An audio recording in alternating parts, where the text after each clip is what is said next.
రాహుల్ గాంధీ గారిని రాజకీయంగా ఎదుర్కోలేక దొంగ కేసులు పెడుతున్నాడు మోడీ. నేనంటున్నా మోడీకి, ఏ మోడీ, బీజేపీ మోడీ బ్రిటిష్ వాడికే భయపడని కాంగ్రెస్ ఇది బీజేపీకి ఎంత భయపడుతుంది అనుకున్నాం అని చెప్పి ఈరోజు హెచ్చరిస్తున్నా.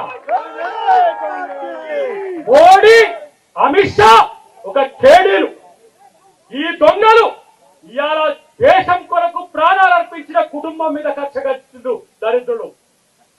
ఈ రోజు ఎక్కడ రామి స్వాతంత్ర సంగ్రామంలో మీ పాత్ర? ఇవాళ సెంటు భూమి కూడా లేదు, ఇల్లు కూడా లేని కుటుంబం మీద ఈడీ కేసు పెట్టి ఇవాళ మీరు బెదిరించాలని చూస్తే ఇవాళ గాంధీ కుటుంబానికి మేము అందరం కూడా సభ్యులమే. అందరూ గుర్తుపెట్టుకోండి. నేనంటున్నా 2029 లాస్ట్ మోడీ నిన్ను తన్ని తరిమేసే రోజులు ముందున్నాయి, గుర్తుపెట్టుకోండి. 2029 తర్వాత మోడీ ఉండేది జైల్లో.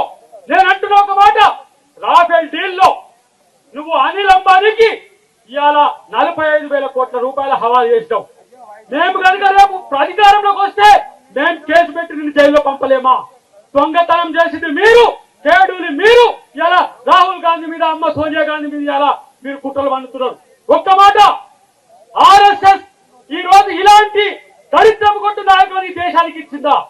ఆర్ఎస్ఎస్ యొక్క విధానం మీద ఈ దేశ ప్రతిపక్ష నాయకుడిని మొత్తం టెర్మినేట్ చేసిన చరిత్ర ఇవాళ బీజేపీకి ఉన్నది. భయపడ్డా రాహుల్ గాంధీ? ఇవాళ ఎవరైతే ద్వేషం పంచుతున్నారో వాళ్ళ బజార్లో ప్రేమ కొట్టును పెట్టాడు రాహుల్ గాంధీ. ఇది కాంగ్రెస్ పార్టీ యొక్క కల్చర్. మేము ప్రేమనిస్తున్నాం, మీరు ద్వేషాన్ని పెంచుతున్నారు.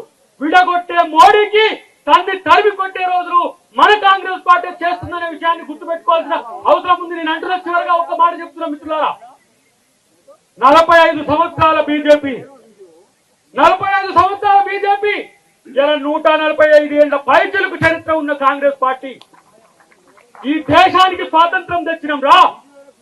ఒక ప్రజాస్వామ్య ద్రోహి మోడీ ఇలా ఈడీని ఎనిమి ఆఫ్ ది డెమోక్రసీగా చేసిండు. దేశంలో ఎవరైనా ప్రజాస్వామికవాదులు ప్రశ్నిస్తే వాళ్ళ మీద దాడులకు పూజగలుగుతున్న మోడీని పాతాళంలోకి తొక్కడమే మన లక్ష్యంగా ఉండాలని చెప్పి నేను కాంగ్రెస్ అందరికీ కూడా తెలియజేస్తున్నా.